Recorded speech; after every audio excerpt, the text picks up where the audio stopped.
The cashier's hand clamped around my wrist so suddenly I almost dropped the velvet box I had just purchased.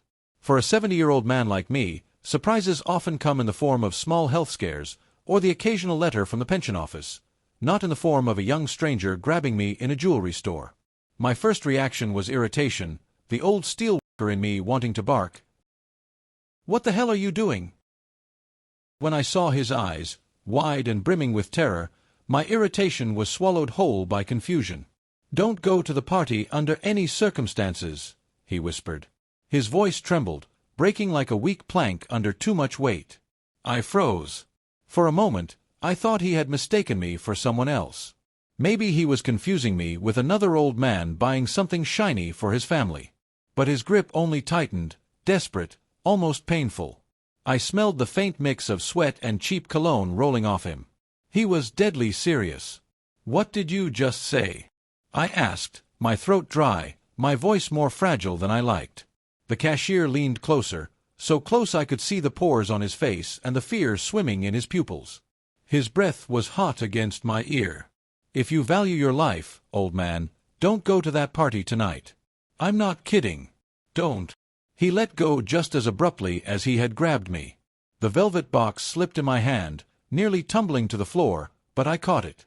His hands retreated to the counter, trembling as he pretended to tidy a stack of receipts. Not another word came from him. For several seconds, I stood there, staring. My heart pounded like the hammer presses at the steel mill where I had worked 4 decades of my life. I wanted to demand answers, but something in his expression warned me against it. His lips pressed into a hard line. His eyes wouldn't meet mine anymore. He looked like a man who had already said too much. Finally, I shook my head, cleared my throat, and walked out. The September evening air was cool, crisp with a faint promise of autumn. The streets of downtown Cleveland buzzed faintly with the hum of cars and the distant laughter of young people spilling out of coffee shops. In my hand was the little velvet box, the one I had saved up for on my modest pension. Inside lay a bespoke bracelet I'd commissioned for my daughter-in-law, Juliana. Silver links, her initials engraved, and the words she was always repeating on social media, "Live boldly." It wasn't cheap. In fact, it stung to buy it. But I had convinced myself it might help mend what had been broken. Juliana never liked me, not from the first day Andrew brought her home. She thought I was too old-fashioned, too blunt, too much of a relic from another era. She wanted sleek dinners, fancy wine, Instagram-worthy vacations. I wanted backyard barbecues, Sunday church, and football on TV. But she was my son's wife, the mother of my grandkids, and the woman who now seemed to have Andrew entirely under her thumb. If this bracelet could soften her heart even slightly, then maybe, just maybe, there would be peace again in our family. That was the thought that carried me as I walked across the parking lot toward my truck. But then his words came back, like a dark echo scratching at my ears. "Don't go to the party under any circumstances." I paused before opening my door, my eyes narrowing. What could he possibly mean? A threat? A prank? Some confused lunatic projecting his troubles onto me? I was 70 years old, too old for superstitions, too old for games. But the look in his eyes hadn't been a game. That was real fear. I slid into the driver's seat, the bracelet resting on the passenger side, and started the engine. The hum of the old truck gave me comfort, a familiar sound from a machine I had babied and repaired more times than I could count. As I pulled out onto the road, the city lights smeared in the rearview mirror, I thought of Andrew, my only son. My reason for everything. I thought of how far we had drifted. He used to come to me for everything. Advice, help with his homework, even tips on how to talk to girls back in high school. But somewhere along the line, after college, after meeting Juliana, he began to slip away. First slowly, then like a rope sliding through my hands too quickly to grip. He had insisted I come to Juliana's birthday party tonight. His exact words, "Dad, don't make it weird. Just come, please." The request had felt less like an invitation and more like an order. And though I had hesitated, the thought of not being there, of giving Juliana one more excuse to tell Andrew I was ungrateful, bitter, old, had been unbearable. So, I bought the bracelet. I would swallow my pride. Again. For him. Always for him. The drive back to my quiet suburban neighborhood took 20 minutes.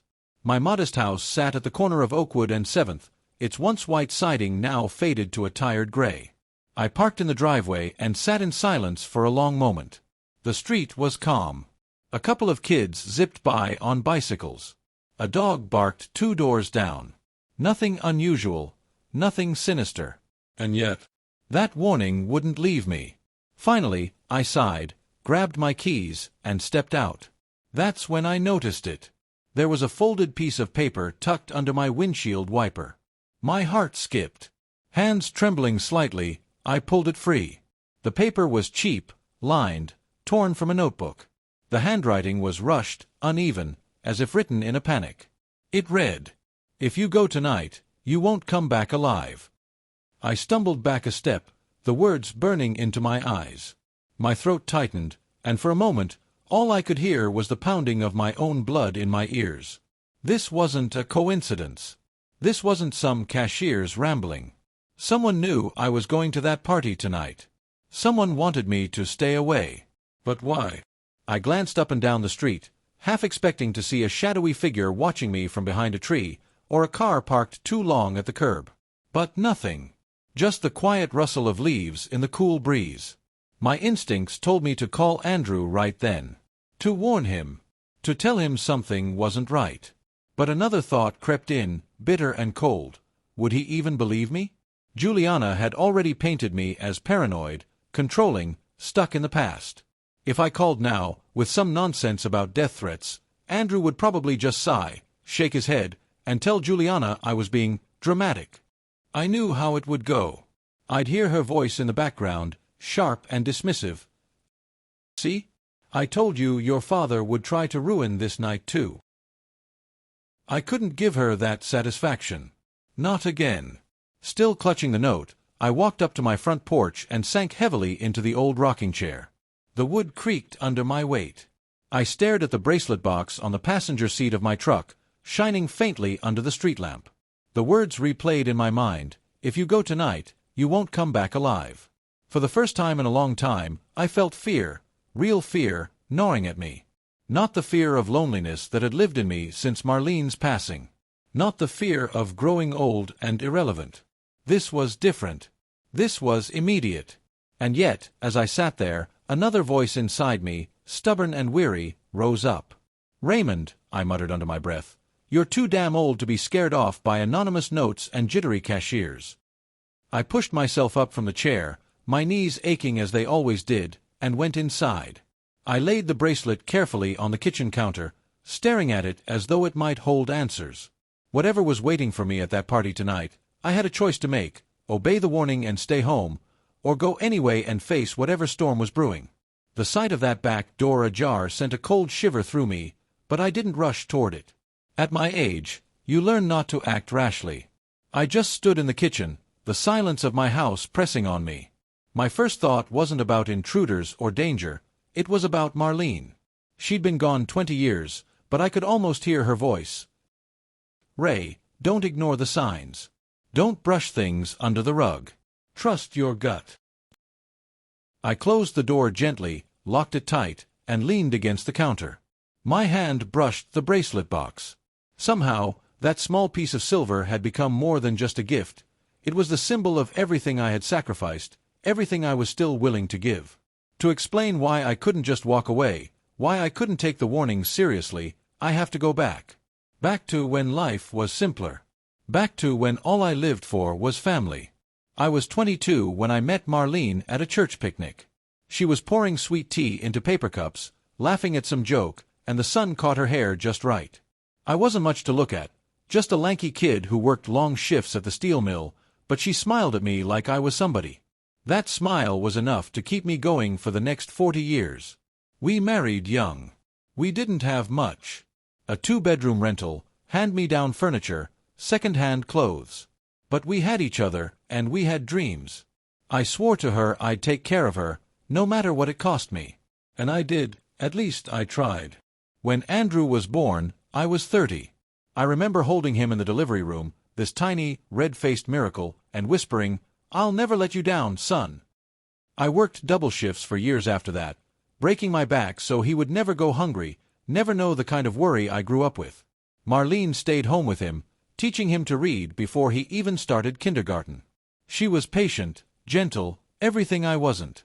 And Andrew adored her. Truth be told, so did I. Life tested us hard when Marlene got sick. Breast cancer. She was only 48. I still remember the doctor's words, clinical and cold, as if he were describing the weather instead of ripping out my heart. I fought for her with everything I had, sold my truck to cover treatments insurance wouldn't touch, begged for overtime at the mill. I learned how to cook plain meals, how to braid our boys' hair for school, how to smile when inside I was crumbling. She fought harder than any woman I've ever known, but after 5 years, her body couldn't fight anymore. She passed on a Tuesday afternoon, the sky outside gray and merciless. That day, Andrew stopped being a boy. He was 18, about to graduate high school, but grief aged him in ways I couldn't fix. And I became both father and mother. I vowed not to remarry, not to bring anyone else into his life. It would just be us, two men holding each other up in a world that didn't care about our loss. I thought that bond would last forever. For a while, it did. Andrew went to college on a scholarship, and I drove 4 hours every other weekend just to bring him groceries, help fix his old car, or sit in his dorm's common room to hear about his classes. He called me his best friend. He told me, "Dad, one day, when I make it, I'll take care of you the way you took care of me." I believed him. But then he met Juliana. She was unlike any girl he'd dated before. Ambitious, sharp-tongued, glamorous in a way that drew stares when she entered a room. Andrew fell for her fast, the way young men do when someone sees them as more than they are. At first, I wanted to like her. I tried. She came from a wealthy family, her father a lawyer, her mother a realtor, and I felt the quiet judgment every time they looked at me, a retired steelworker with calloused hands and a modest pension. But I swallowed my pride. For Andrew. It was little things at first. Juliana corrected the way I spoke. She frowned when I brought homemade casseroles to their apartment. She rolled her eyes when I told old stories at the dinner table. One night, after she thought I'd gone to bed, I overheard her whisper to Andrew, "Your dad's sweet, but he's stuck in another century. Don't you ever want more than that small-town life?" It hit me like a hammer. Andrew defended me at first. But as months turned into years, her voice grew louder in his life, and mine softer. The first big crack came at their wedding. I had saved for years to give him something meaningful. Not money, I didn't have much, but Marlene's necklace. The one she wore every Sunday to church, the one Andrew used to play with as a baby in her arms. I kept it safe for decades, waiting for the day I could pass it down. I offered it to Juliana, expecting at least a smile of gratitude. She looked at it for a moment, then said, "It's nice, but not really my style." She never wore it. Not once. Andrew tried to smooth it over, but I saw the truth in his eyes. He was embarrassed. Embarrassed of me. The years since then have been full of little cuts. Invitations to family vacations that somehow never included me. Holidays where I was seated at the far end of the table. Conversations where my words carried less and less weight. But I stayed. I endured. Because family, once you've lost it, becomes the only thing you can't live without. I told myself that if I kept showing up, if I kept giving, maybe Andrew would remember who I was. Maybe he'd remember what I had sacrificed to give him the life he now lived. That's why the party tonight mattered. Juliana's birthday wasn't just another event. It was another chance. Another moment to prove I wasn't an obstacle, but a father who loved his son enough to bend, break, and bleed for his happiness. That's why I bought the bracelet. That's why I ignored the strange looks, the whispers. But now with that note in my pocket and the image of my back door ajar, I wondered if my devotion had blinded me. I poured myself a glass of water and sat at the kitchen table. My hands trembled slightly, the note lying in front of me like a curse. Someone didn't want me at that party. The cashier. The note. The door. Coincidence? Or was there a truth I hadn't seen? I thought about Andrew. About the boy who used to sit on my shoulders at football games, screaming until his voice gave out. About the young man who once told me, "I'll never forget what you did for me, Dad." If someone wanted to hurt me, fine. But what if this was bigger than me? What if Andrew and the kids were in danger, too? My stomach knotted. Fear mixed with love in equal measure. I had promised Marlene, as she lay in that hospital bed gasping for breath, that I would protect our boy no matter what. And maybe tonight would be the night that promise was tested more than ever before. The sound was faint, just a floorboard creaking in the living room, but it might as well have been thunder in my ears. My heart skipped, then slammed against my ribs with the force of a sledgehammer.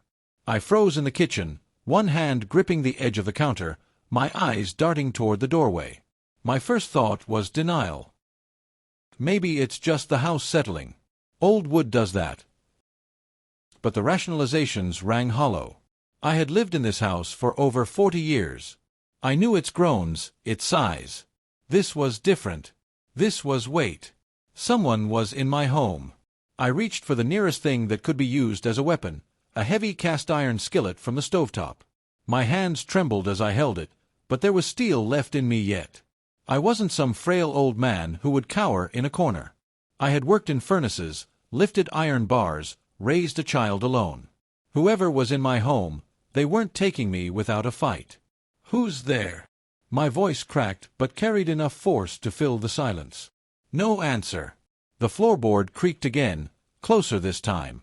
I moved slowly toward the living room, each step deliberate. The house was dim, the late afternoon light fading through the curtains. Shadows stretched long across the walls, swallowing corners. My own reflection in the dark glass of the window startled me before I steadied myself. Then I saw it. A figure stood near the mantel, half hidden in shadow. Tall, thin, wearing dark clothing. He wasn't rummaging through drawers or stealing valuables. He was just standing there, waiting, as if he had been expecting me. "Get out of my house," I growled, raising the skillet. My voice sounded steadier than I felt. The figure didn't move, didn't flinch. Finally, he spoke. His voice was low, rasping, carrying the weight of urgency. "Mr. Larkin, you can't go to that party tonight." My blood ran cold. The same warning. The same exact words. I tightened my grip on the skillet, my knuckles white. "Who the hell are you? How do you know my name?" He stepped slightly into the light, enough for me to see his face. Young, maybe mid-20s. His skin pale, his eyes bloodshot as if he hadn't slept in days. A thin scar ran along his jawline. "You were warned already," he said. "I told you at the store." Recognition hit me like a blow. The cashier. The same eyes. The same fear. "You followed me home?" My anger boiled now, masking the undercurrent of fear. "You broke into my house?"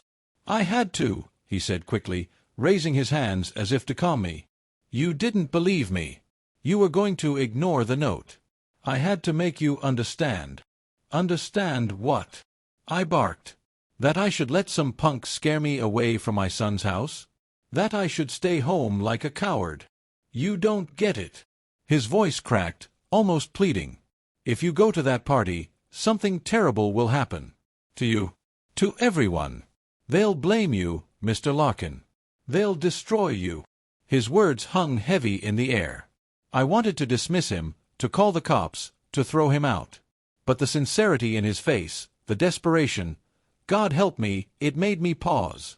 For a moment, silence stretched between us, filled only by the faint ticking of the clock on the wall. My mind spun.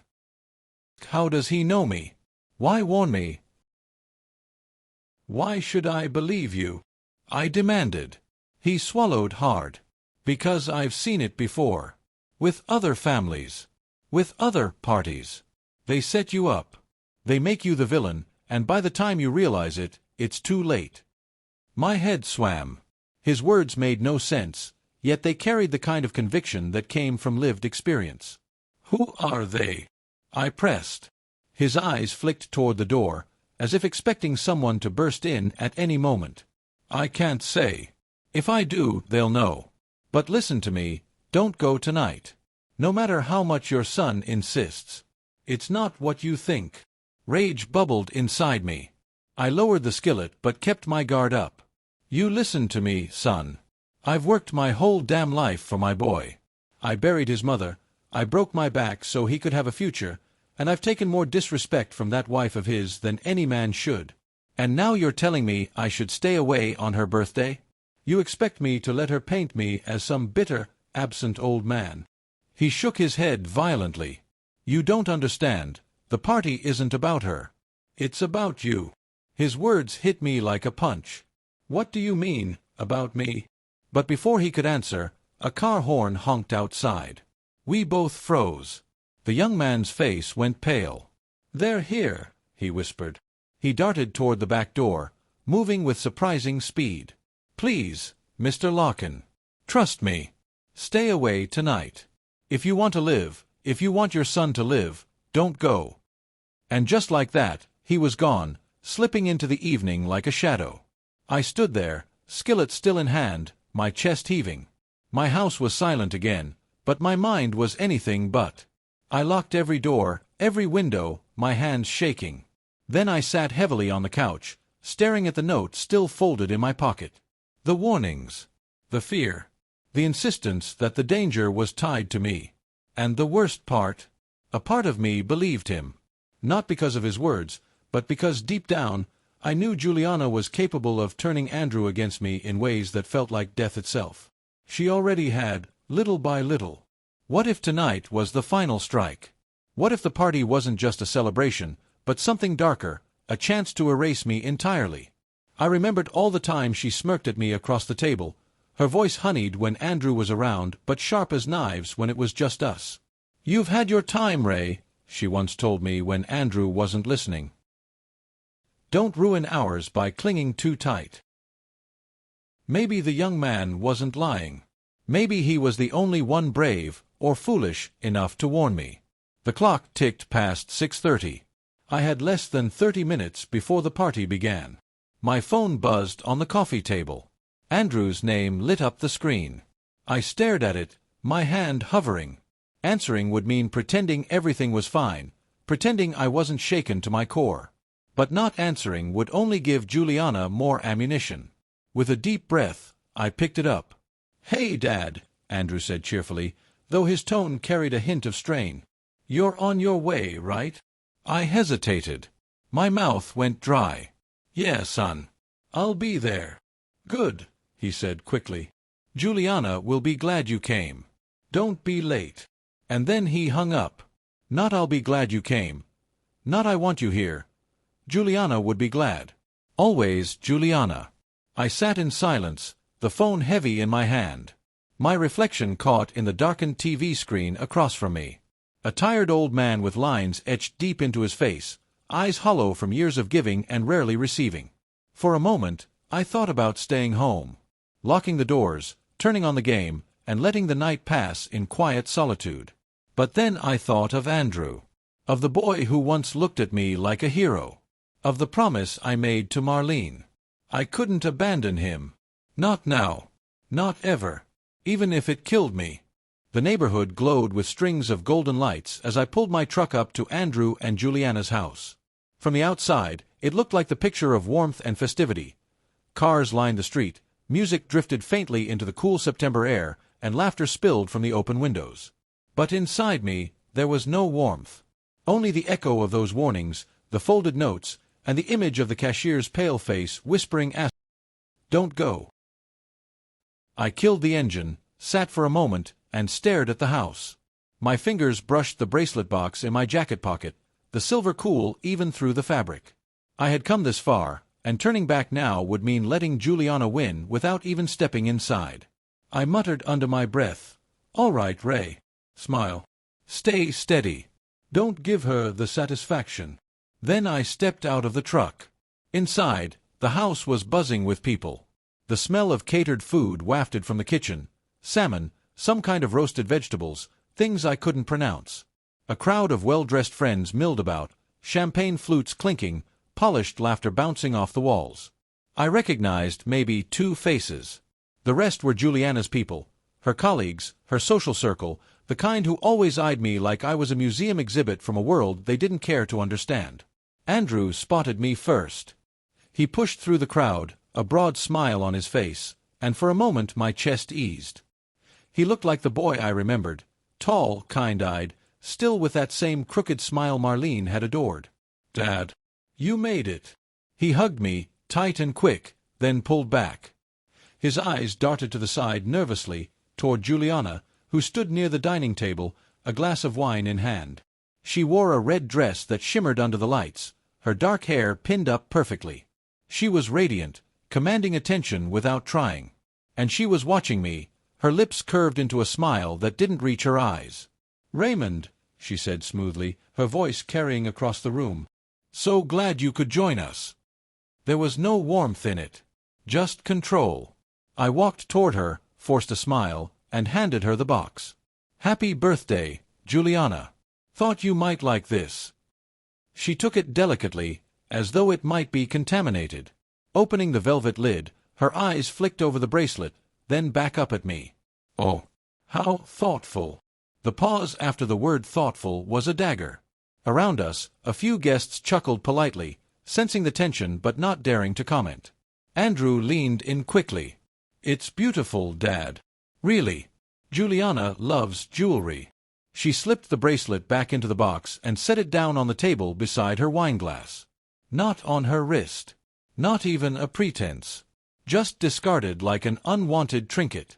My jaw clenched, but I forced the smile to stay. I wouldn't let her see me crack. The night moved on. People drank, laughed, and shared stories. I lingered on the edges, nursing a glass of water. Every now and then, Andrew tried to include me in conversations, but Juliana was quick to steer them elsewhere.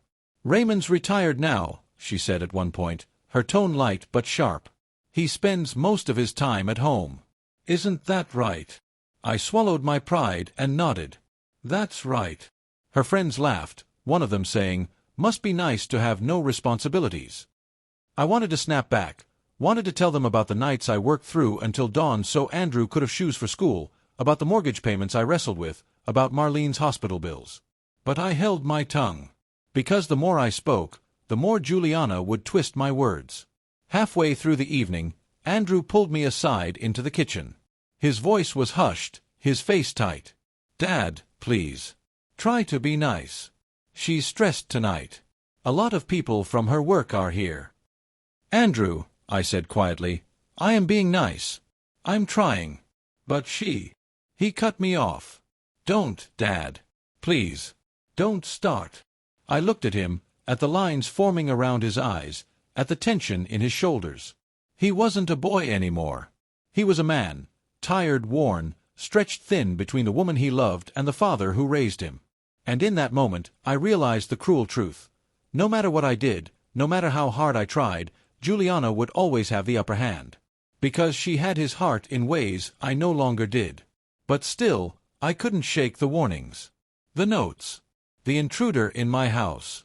"Andrew," I said softly, gripping his arm, "has anyone been acting strange lately? Around you or Juliana?" He frowned. "What do you mean?" "I mean, has anyone warned you? About tonight?" He blinked. "No." "Why?" I hesitated. If I told him everything, he'd laugh. Or worse, he'd tell Juliana. So I shook my head. "Never mind. Just be careful, son." He gave me a puzzled look but didn't press. As the evening stretched, I kept my eyes open. And slowly, I began to notice things. Near the back door, two men stood watchful, not mingling, not laughing, just observing. Their suits were too crisp, their expressions too serious. I didn't recognize them. Near the hallway, a young woman whispered something into her phone before disappearing upstairs. And Juliana herself, she kept glancing at me, her smile too practiced, her eyes too sharp. It felt less like a birthday party and more like a performance. Like I was the only one in the room who hadn't been given the script. At one point, the music dimmed, and Juliana tapped her glass with a spoon. The chatter died instantly. She stood in the center of the room, radiant under the chandelier, and smiled. "Thank you, everyone, for coming tonight," she began. Her voice carried with ease, every word rehearsed. "I feel so blessed to be surrounded by such amazing friends and family." She glanced at Andrew, who beamed at her. Then her gaze slid to me. "And of course," she continued, "I'm grateful my father-in-law could make it. It means the world to have him here tonight." Polite applause rippled through the room. I forced a nod, though inside I felt the chill of her words. Not gratitude. Possession. A public declaration that I was under her roof, playing by her rules. Dinner followed. I sat at the long table, squeezed between strangers who talked about hedge funds and European vacations. The food was exquisite, plated like artwork. I barely tasted it. My eyes kept flicking toward those two suited men by the door, who never sat down, never ate, never smiled. Juliana raised a toast halfway through the meal. "To new beginnings," she said, her glass held high. "And to letting go of the past." The words hit me square in the chest. A few guests clinked glasses, smiling, unaware of the knife hidden in her phrasing. Andrew drank without hesitation. I lowered my glass, my hand trembling slightly. Later, when people began drifting back into the living room, Juliana approached me alone. Her smile was thin, her voice low so no one else could hear. "You should enjoy tonight, Raymond," she said. "After all, we don't know how many more of these you'll get." My breath caught. It wasn't just cruelty. It was a threat. I stared at her, searching her face for some sign of jest. There was none. Before I could respond, she turned and glided back to her guests, laughter bubbling from her lips as if she hadn't just gutted me with words. I sat in silence, my heart pounding. The cashier's warning. The notes. The intruder. Juliana's thinly veiled threat. This wasn't paranoia. This was real. Something was coming. Something dark. And I was standing right in the middle of it. As I rose to leave the dining room, I passed by the bracelet box on the table where Juliana had left it. Only now, it was gone. And in its place was a folded slip of paper, identical to the ones left on my truck. I unfolded it under the tablecloth, my blood running cold as I read the words. "They'll make it look like you did it." I held the folded slip of paper in my hands like it might burn me if I let it go. "They'll make it look like you did it." The words repeated in my mind, each syllable striking sharper than the last. I scanned the room, trying to make sense of the ordinary party around me. People laughed, sipped wine, took selfies, and danced. Nothing looked out of place. But I knew better. This wasn't a party. It was a stage. And I was the actor whose part had already been written. I slipped quietly toward the kitchen, clutching the paper, and glanced at the side door. Locked. The suited men from earlier were nowhere to be seen. It was too quiet. A faint sound made me freeze, a soft whisper from the hallway. I moved cautiously, keeping to the shadows, until I saw Juliana kneeling near the base of the stairs. She was speaking to someone, her voice low and urgent. I couldn't make out the words. My chest tightened. Whoever she was talking to was clearly helping her orchestrate something. I had no idea what, but my instincts screamed that it was dangerous. I remembered the warnings, the cashier's words, the notes. At first, I had dismissed them as the frantic imaginings of a frightened young man. But now, in the dim light of the kitchen, I realized I had underestimated the danger. I had spent my entire life protecting my son, Andrew. From bullies, from mistakes, from my own failures. And now I was facing something I couldn't fight with my fists or my hands-on experience. I pulled my phone from my pocket and considered calling Andrew. But I stopped. Juliana was everywhere. Even a quick call could alert her that I was suspicious. And she had friends, people who could monitor every move, twist every word. I had to be careful. Smart. Quiet. I moved to the pantry and opened a small cupboard to hide for a moment. The soft click of the door behind me made me flinch. Someone was coming. I peeked around the corner and saw a young man, one of the servers, moving with calculated precision. He carried a tray of hors d'oeuvres but kept glancing toward the dining room as if waiting for a signal. I crouched lower. Something about his movements felt rehearsed, not spontaneous. The party continued, oblivious to the tension simmering in the kitchen. Guests laughed at stories I didn't hear, clinked glasses in unison, and danced to music that suddenly felt like a soundtrack to a thriller. I thought about Andrew again. He was sitting across the room, forced to smile, laughter pressed into his face like a mask. He didn't notice me, didn't see the fear etched into my own features. He probably thought I was just being dramatic, that I was overreacting as I always had when life got complicated. But I wasn't overreacting. I couldn't be. I edged closer to the stairs, keeping the wall between me and the rest of the house. Juliana had disappeared from view, but I could hear faint whispers and footsteps. My heart pounded in my chest. Every instinct screamed at me to retreat, to get Andrew and leave. But I couldn't just run, not without understanding what was happening. And then I saw it. A set of envelopes, neatly arranged on a small side table near the hallway. I recognized Andrew's handwriting on one of them. My hands shook as I picked it up. Inside were several photos, Andrew and Juliana, smiling at me during past holidays, during birthdays, during moments that seemed ordinary at the time. But each photo was marked, circled with red ink. Dates were scribbled in the corners. Notes. Instructions. I didn't understand all of it at first, but the pattern was clear. Juliana was planning. And not for anything innocent. A sudden sound behind me made me spin. The suited men from earlier had returned, standing silently at the top of the stairs. They didn't speak, just watched, calculating. One of them spoke finally, his voice low. "Sir, you shouldn't be here alone." I swallowed, gripping the envelopes like a lifeline. "I'm not leaving," I said. "Not until I figure out what she's planning." The man shook his head. "It's dangerous. She's meticulous. You're in over your head." I clenched my fists. I've been in over my head before. I fought fires, saved lives, raised a son alone. I'm not afraid of her schemes. From the living room came a sharp laugh. Juliana. I froze. She was brilliant at controlling every situation, every narrative. Everyone else in the house would think nothing was wrong. Only I could see the cracks. Only I could see the danger. And then I understood. This was a trap. Not just to humiliate me or turn Andrew against me. It was bigger. It was a setup that could destroy me entirely. I moved carefully, slipping through the shadows to a small alcove near the staircase. From there, I had a partial view of the living room. Juliana stood at the center, glass raised, surrounded by her friends. Andrew was nearby, laughing politely, unaware that he was part of the stage. Her eyes met mine for a brief second.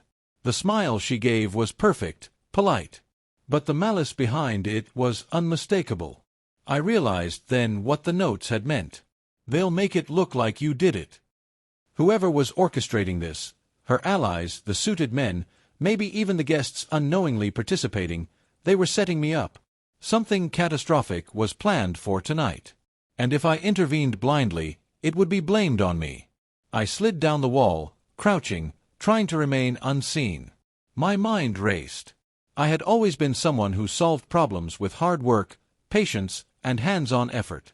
But this was different. I needed a plan. A way to expose the truth without tipping off Juliana. A memory flashed. Marlene, years ago, on her deathbed, holding my hand. "You are stronger than you know," she whispered. Asterisk. "Never let them see you afraid." Asterisk. I drew strength from that memory. I had faced grief, betrayal, and loss before. I could face this too. And I would. I began to observe. The suited men moved with precision, almost imperceptibly. Guests lingered near certain corners, subtly herding people in directions I couldn't yet understand. The photos in the envelopes revealed the pattern. Sequences, timing, placements. It was a blueprint. Juliana, the orchestrator. Andrew, unknowingly complicit. The house, transformed into a machine where I was the target. I felt a spark of anger, sharp and invigorating. I had lived my life protecting others, bending, sacrificing, giving. I wasn't about to be eliminated like a pawn in her game. I formulated a plan, in small steps, careful and deliberate. I would not be the victim. I would gather evidence. I would expose the truth. And I would protect my son, whether he realized it or not.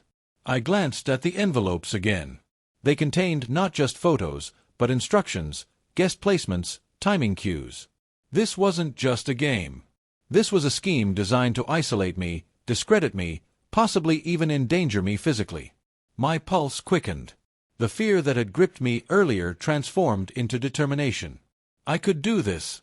I had faced death before, not in literal terms, but in every lonely night raising a boy alone, in every hospital visit with Marlene, in every moment when my sacrifices went unnoticed. I could face this too. I slipped one of the envelopes into my pocket, careful to avoid detection, and returned to the edge of the living room. Juliana's smile was still fixed, still practiced, still deadly. But now I had information. Now I had a plan. It wouldn't be easy.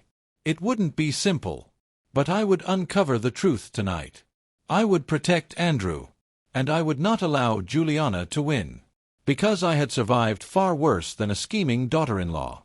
And I had lived my life on one principle: family first. Always. The music dimmed for a toast. Juliana raised her glass, her voice carrying over the room. "To surprises," she said, her smile perfect, her eyes glinting with something sharp and dangerous. I froze. Somewhere behind the music, I could hear the faint click of a mechanism. And I realized, with horror, that the night's real surprise was about to begin, and it involved me. The toast ended, glasses clinked, and laughter resumed, but I barely noticed. My attention was fixed on the faint click I had heard just moments before. Mechanisms hidden somewhere, moving in ways the guests would never see. I edged closer to the kitchen hallway, eyes scanning, ears straining. My pulse was hammering. Every step I took was careful, deliberate, calculated.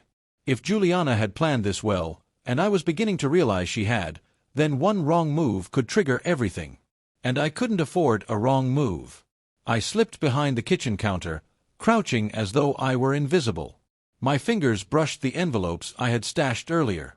They were my roadmap. Each one outlined who was supposed to be where and when. Most of the guests had no idea they were playing a part in her plan.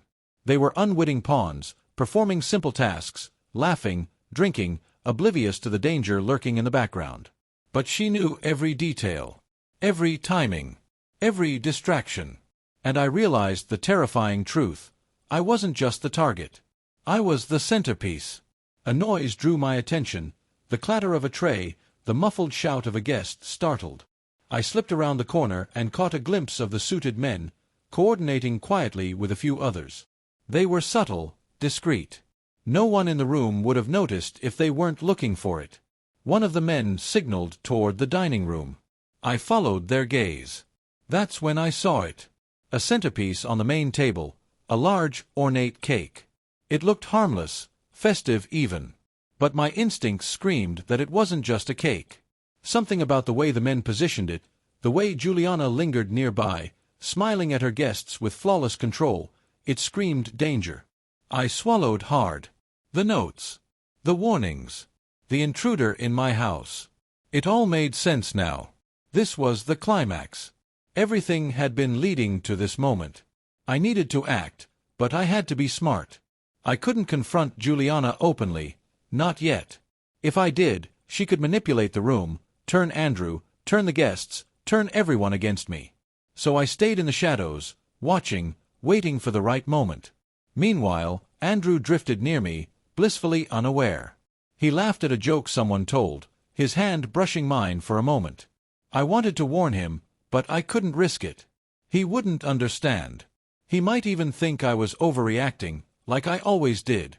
Juliana, standing across the room, caught my eye again.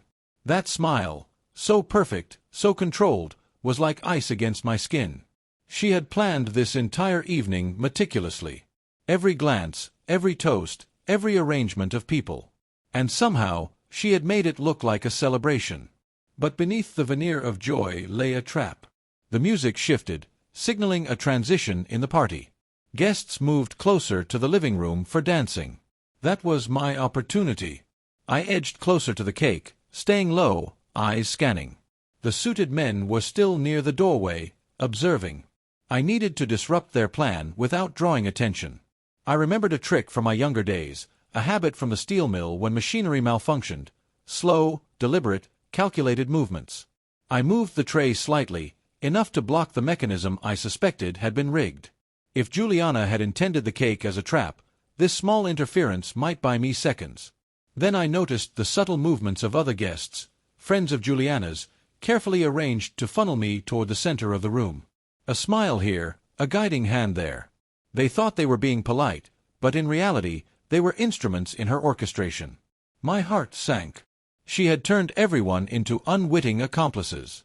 And Andrew, sitting so close to the action, was completely exposed. I couldn't let this happen. Not tonight. Not to my son. I needed a distraction. Something subtle, something that wouldn't alert Juliana. My eyes landed on a tall lamp near the corner. Its cord was frayed, slightly loose. If I tugged it, it could topple without causing serious harm, but enough to draw attention and break the flow of her plan. I waited for the moment when Juliana's back was turned, the suited men distracted. Then I made my move, tugging the cord just enough to tip the lamp. It crashed to the floor with a loud clatter. Guests jumped, glasses rattled, and for a few seconds, chaos erupted. Juliana spun, her eyes narrowing, and I seized the moment. I slipped to the side of the room, edging toward Andrew. "Dad," he whispered, sensing something off. I smiled quickly, trying to mask the urgency in my chest. "It's all right, son. Stay calm." But even as I spoke, I could see Juliana regaining control, her eyes scanning the room, calculating. She was relentless, unstoppable in her precision. I needed a way to expose her plan, to reveal what she was doing without letting her manipulate the narrative. I scanned the envelopes in my pocket. Each one contained proof, photos, notes, instructions. If I could get someone to see them, anyone, maybe I could turn the tide. But who? The guests were loyal to her, or naive. Andrew would never believe me without concrete evidence. I considered the suited men. One of them had been watching me since I arrived. Maybe he wasn't completely under Juliana's control. I had to take a risk. I edged closer to the man at the doorway, keeping my movements slow. "Sir," I whispered low, careful. "I know what's happening tonight. I have proof. You need to help me." He hesitated, his eyes flicking to the cake, to the party, to Juliana. Then he nodded subtly. I felt a flicker of hope. Together, we could intervene, disrupt whatever she had planned, and protect Andrew. But Juliana was always watching. From across the room, she glanced at me, her smile calm, her eyes sharp. She knew something had shifted. I could feel it, a chill creeping up my spine. She was analyzing every motion, anticipating my next move. And that was when I saw it, the small mechanism hidden under the cake table, just as I had suspected. A tiny latch, wired to something that could topple over or release something hazardous. I didn't know exactly what, but instinct told me it wasn't just decoration. I crouched lower, trying to stay unseen. The suited man behind me gave a slight nod, signaling that he understood. I whispered, "I need a distraction. Any ideas?" He shook his head. "Just create chaos. Don't let them anticipate you." I looked around, mind racing. The guests were distracted, laughing, dancing. Juliana had returned to her center-of-the-room performance, raising her glass in a smile that was all teeth and danger. I needed to act fast. Every second that passed increased the risk for Andrew, for me. Then an idea struck. The punch bowl. A heavy glass vessel, filled with red liquid. If I tipped it carefully, it would spill across the floor, sending guests scurrying, breaking the flow, creating confusion. Enough to disable her timing. I moved, careful, precise, until I was close enough. A slight nudge, and the punch bowl wobbled. The liquid sloshed, spilling over the tablecloth, dribbling toward the floor. Guests shrieked, stepped back, some slipping slightly. Chaos erupted. Juliana's eyes narrowed, but her mouth stayed in that practiced smile. She hadn't expected me to disrupt her plan so early. I seized the moment, moving directly to Andrew. "We need to go," I said quietly. His eyes widened, confused. "What? Dad, what's happening?" "No time to explain. Trust me." As we moved toward the door, I could feel the tension thickening. Juliana had regained her composure, but something was different now. She knew I had interfered. And interference, no matter how small, wasn't something she tolerated. I pushed open the back door and stepped into the cool night air. Andrew followed, bewildered but obedient. The suited man slipped out just behind us, disappearing into the shadows to keep watch. We were outside, but I knew the danger wasn't over. Juliana's plan was still in motion, and she had resources, allies, and the cunning to adapt faster than anyone I had ever faced. And yet, for the first time that night, I felt a surge of control. I wasn't completely helpless. I had evidence, allies, and instincts honed by decades of struggle and survival. I had survived the death of my wife, the loss of my youth, the betrayal of my own son's trust. I could survive this too. And I would.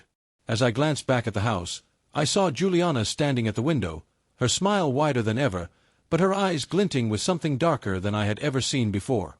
She whispered, though I couldn't hear the words exactly, and I knew one thing with absolute certainty: this battle wasn't over. It had only just begun. Outside, the cool September night wrapped around me like a cloak. The chaos inside still echoed faintly through the walls, shouts, laughter, music, but here, in the shadow of the back porch, I could finally think. Andrew stood beside me, pale and confused. "Dad, what was that?" he asked. I placed a hand on his shoulder, steadying him. "It's complicated, son. But you've got to trust me. Everything inside, it's not what it seems." His brow furrowed. "Not what it seems." I nodded. "Not tonight. Not her. She's playing a game, Andrew. And right now, we're in the middle of it." Andrew swallowed hard, his eyes wide. "I don't understand." I wanted to explain everything: how she had turned the party into a trap, how she manipulated everyone, even me, how every detail tonight had been orchestrated, but I realized some truths were too heavy, too dangerous, to say aloud yet. Instead, I said, "You'll understand soon. Just stay close." I took a deep breath, the night air sharp and invigorating. I had survived decades of challenges, losses, betrayals, the quiet heartbreak of watching my son grow up with a stepmother who resented me. But nothing had prepared me for this level of calculation, this level of cruelty. And yet, I had an advantage. I knew her. Every smile she wore, every word she chose, every glance she gave, it all told me who she was. I knew her game. And now, I could plan my next move. Inside the house, the suited man was moving discreetly, keeping watch on the guests and mechanisms. He had understood that my interference at the punch bowl wasn't a mistake. He had seen what I could do. For a moment, I allowed myself to imagine an ally where I had previously seen only enemies. "Raymond," he whispered, stepping through the shadows. "You have to be careful. She has eyes everywhere. And she's dangerous." "I know," I said softly. "But I've been dangerous too. More than she realizes." He gave me a small nod, then melted back into the darkness. I could feel the tension inside the house, like a coiled spring. The clock was ticking. Every moment, Juliana's plan edged closer to execution. And we didn't have much time. I turned to Andrew. "We're going back in. We have to." His eyes widened in disbelief. "Back in? Dad, we just—" "No questions, son. Just trust me." We slipped through the shadows to a side entrance, keeping low and out of sight. The party, which had moments ago seemed chaotic, had settled again. Juliana had regained control, her movements smooth, her smile perfect. But now, I could see cracks in her composure. She was calculating, anticipating, but she didn't know that I had learned some of her secrets. I had the envelopes in my jacket pocket. Evidence. Instructions. Proof. All the pieces I needed to expose her without giving her the chance to manipulate anyone else. I found a quiet corner near the staircase, away from prying eyes. I pulled out the envelopes, sorting quickly. Photos, notes, sequences. She had meticulously recorded who would be where and when, down to the second. Every guest, every movement, even minor distractions. She had orchestrated it all to make me look like the villain, the cause of a disaster that would unfold tonight. I realized then that this wasn't just about control. This was about legacy. She wanted to erase me, to rewrite the story of my life, my sacrifice, and my relationship with Andrew. and she was damn near successful. I looked at Andrew. "Son, you've got to watch and listen. Don't speak unless I tell you." He nodded, swallowing hard, the fear in his eyes mingled with trust. I formulated a plan. Small, precise. One move at a time. Disrupt the mechanisms. Expose her manipulations. Protect Andrew. And wait for the right moment to confront her. It would require patience, calculated risk, and nerves of steel. I moved first to the cake table. I had already disrupted it once with the lamp and the punch bowl, but now I needed to ensure that whatever trap she had planned wouldn't activate again. Kneeling, I examined the base. The latch. The wiring. Subtle, clever, deadly if triggered. I pulled a few wires, carefully disconnecting them, testing the mechanism to ensure it wouldn't work. My hands shook slightly, but I stayed steady. Decades of manual labor and problem-solving had prepared me for this, though never in a social setting like this. The suited man appeared briefly, giving me a subtle nod. His presence reassured me that I wasn't entirely alone in this fight. Meanwhile, Juliana floated through the room, greeting guests, her laughter light, but her eyes scanning. She was searching, always searching, for the smallest hint of resistance. But now, she didn't know I had anticipated her moves. Andrew stayed close, watching silently. I could feel his anxiety, his confusion. But I also felt his trust. That was all I needed. I had to use it wisely. And then I noticed something else. Another envelope had been left on the mantel, one I hadn't seen before. Curious, I slipped it into my pocket. The handwriting was unfamiliar, more precise. Someone was working with her, coordinating the plan. Whoever it was, they underestimated me. I had to think several steps ahead. She had already planned contingencies for chaos, backup plans for my interference, distractions, diversions. But she hadn't anticipated the combination of the envelopes, the suited man's support, and my willingness to fight intelligently rather than blindly. I moved through the shadows, carefully observing every guest. Every movement, every reaction, every laugh and glance, everything became data. Patterns emerged. Timing cues. The next steps in her trap. And then I saw it, the faint glimmer of a mechanism under one of the side tables near the stairs.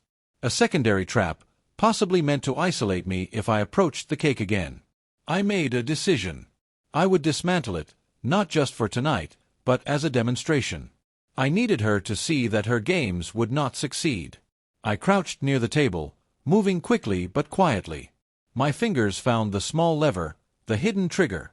I pressed it, releasing the tension safely.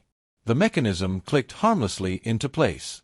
Juliana, watching from across the room, stiffened. Her smile faltered, just for a second. I caught it. That slight crack in her perfect facade. I allowed myself a small, silent smile. One step closer to victory. But then I heard it, a faint whisper behind me. "Careful, Mr. Larkin." I spun, heart hammering, to see the suited man standing just behind me. His eyes were serious, unwavering.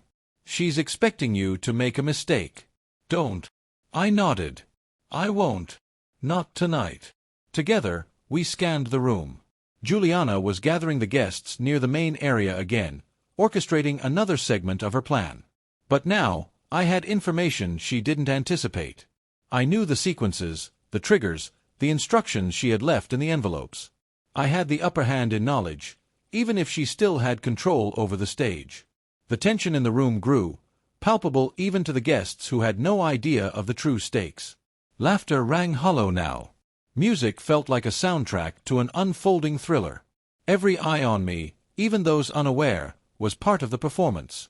I moved closer to Andrew, whispering, "Stay with me. Watch me. Trust me." He nodded, gripping my arm.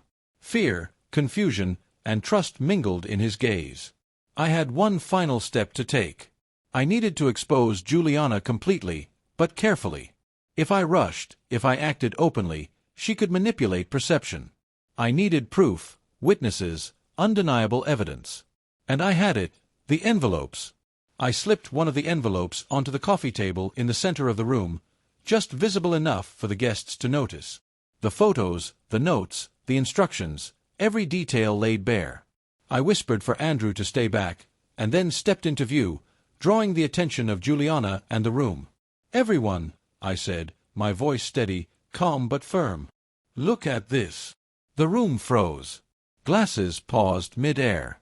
Eyes turned toward me. And Juliana's smile faltered, her eyes widening just slightly. I felt the surge of power. For the first time tonight, I wasn't reacting. I was acting. And the stage was mine. Juliana's perfect composure cracked. Her lips twitched, her hands trembled just slightly. The guests stared, confused, as I began revealing her manipulations step by step. And then she whispered, low and venomous, almost to herself. "You think this changes anything, Raymond? You have no idea what I'm capable of." The room was silent. Guests hovered near the edges of the space, glasses still in hand, uncertain, their eyes darting between me and Juliana. I held the envelopes carefully on the coffee table, each one a testament to the web she had spun. Every photograph, every note, every plan meticulously laid bare. Juliana's lips twitched in a smile that no longer reached her eyes. Her shoulders stiffened. The guests were confused, some whispering, others staring at me as if I had gone mad. But I knew better. I had the truth. I took a slow step forward. "This isn't a game," I said. My voice carried over the room, steady, commanding. "This is manipulation. This is deceit. And it's been happening right under your noses." Some of the guests shifted uncomfortably. Juliana's control was slipping. The mask she wore so carefully had begun to fracture. I motioned to the envelopes. "These are her instructions, who should move where, when to create distractions, what everyone should do to isolate me tonight. Every detail, carefully recorded." A few guests leaned closer, their curiosity piqued. One of her colleagues frowned. "Wait, this can't be real, can it?" I opened an envelope, showing photographs of Andrew and me at past family events. Red ink circled small actions, small gestures, with notes like, "He should feel awkward here," and asterisk, "Isolate him before the toast." Asterisk. One of the older guests gasped. "My God, she planned this." Juliana's smile faltered. She took a step forward, trying to regain composure. "Raymond, what are you talking about?" I didn't flinch. I met her gaze. "I'm talking about the truth. Your manipulations, your orchestrations, the way you've controlled everyone around you, and the way you've tried to isolate me from my own son." Andrew stepped closer, still hesitant. "Mom." Her eyes flicked to him, sharp and calculating. "Andrew, But I interrupted. "Don't, Andrew. Just listen." I turned back to the room. "You all thought this was a birthday party, a celebration. But she's been using each of you as instruments in her plan, designed to make me look bad, make my son doubt me, maybe even ruin me entirely." A murmur spread through the guests. Confused faces, shocked expressions, some nodding, realizing the weight of my words. Juliana's composure cracked further. Her voice lowered, venomous. "You have no idea what you're saying, Raymond. You're imagining things." I stepped closer, confident now, empowered by truth. "I'm showing you, not imagining. The instructions, the photos, the plans, everything. All of it." I opened a final envelope, revealing a sequence meant to culminate in an embarrassing, isolating, possibly dangerous scenario, right in the middle of the party. Gasps filled the room. Juliana's eyes darted frantically. Her hands trembled, her perfect mask slipping completely. "You planned to humiliate me. To make me look foolish. Tonight, in front of my son. In front of everyone you could manipulate," I said, voice steady, powerful. "And it's over." Juliana's lips pressed into a thin line. She looked around, desperate, trying to gauge who in the room still supported her. But for the first time, I saw doubt, uncertainty in their eyes. Her aura of control had crumbled. Andrew moved closer to me, his hand brushing mine. His eyes searched mine, filled with a mix of fear, love, and realization. "Dad." I didn't know. I placed a hand on his shoulder. "I know, son.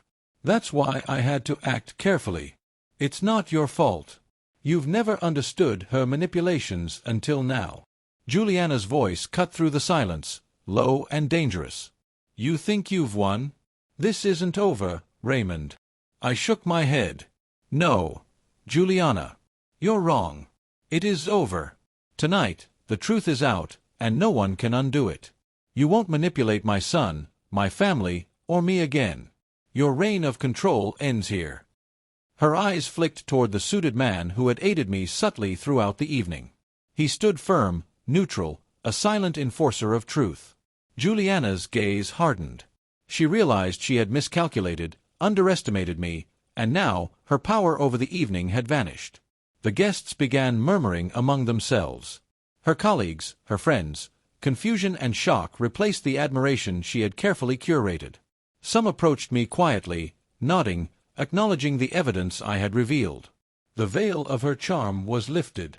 Juliana's face was pale now, the mask of control broken entirely. Her hands trembled, and for the first time, I saw fear. I looked at Andrew. Son, tonight you see the truth. And it's time to make your own choices. Andrew swallowed, eyes fixed on his mother. Then he looked at me. I understand now. Dad, thank you for protecting me. I pulled him close, whispering, always. That's what I do. Juliana tried one last attempt, a desperate, calculated plea. Andrew, don't believe him. He's twisting things. He's trying to ruin us. Andrew shook his head slowly, his gaze steady for the first time in years. No, Mom. I see it. I finally see it. The weight of those words hit her. She realized that her control over my son was gone. Completely gone. Her shoulders slumped slightly. Pride, control, and power stripped away in a single, undeniable moment. I turned to the guests, my voice firm but calm. The lesson here isn't just about deceit or manipulation. It's about integrity, honesty, and protecting the people you love. Tonight, the truth won. And that's enough. Some of the guests nodded quietly, understanding. Others were still processing. But the room had shifted irreversibly. Juliana's performance was over. The game was revealed. I felt a quiet satisfaction, not of vengeance, but of justice, of protection, of surviving a test I hadn't expected but had faced successfully.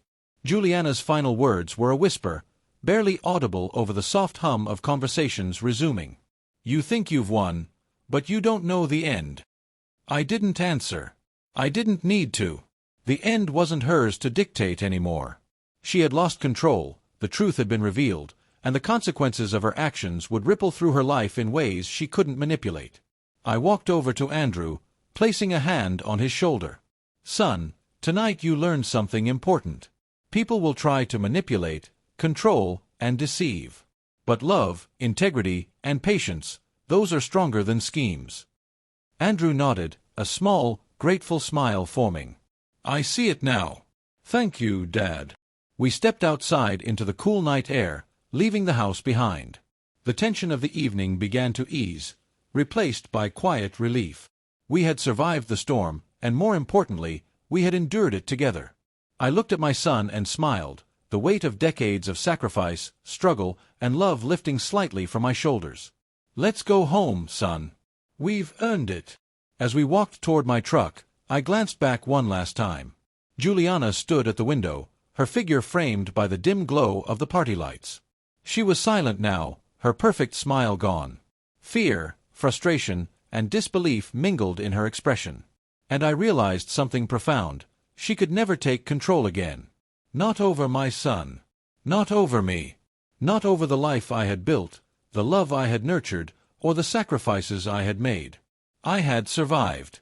I had protected my son. I had uncovered the truth. And in that moment, I knew, quietly, powerfully, that life could still hold victories, even after decades of struggle. The air was cool against my face as I started the truck. Andrew climbed in beside me, still quiet, still processing. I glanced in the rearview mirror at the house, at Juliana's figure framed in the window. She would have to live with what had been revealed tonight, just as I had had to live with every challenge in my life. But now, the scales had shifted. I smiled softly to myself. The night was ours. And this time, I wasn't just surviving, I was winning. Weeks later, the house was empty of guests.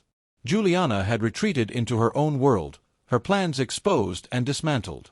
Andrew and I rebuilt the bond that had been strained for years, filled with honesty, trust, and patience. I realized that life doesn't always give you dramatic victories. Sometimes, the most powerful triumphs are quiet, unnoticed by the world, but deeply felt by the heart. And tonight, for the first time in a long time, I felt the weight of decades lift. I had endured. I had loved. I had protected. And that, I knew, was enough. I glanced at Andrew, and we smiled together. The past was behind us. The future, unwritten, was ours to shape. Did you like my story? And which city are you listening from? Let's meet in the comments.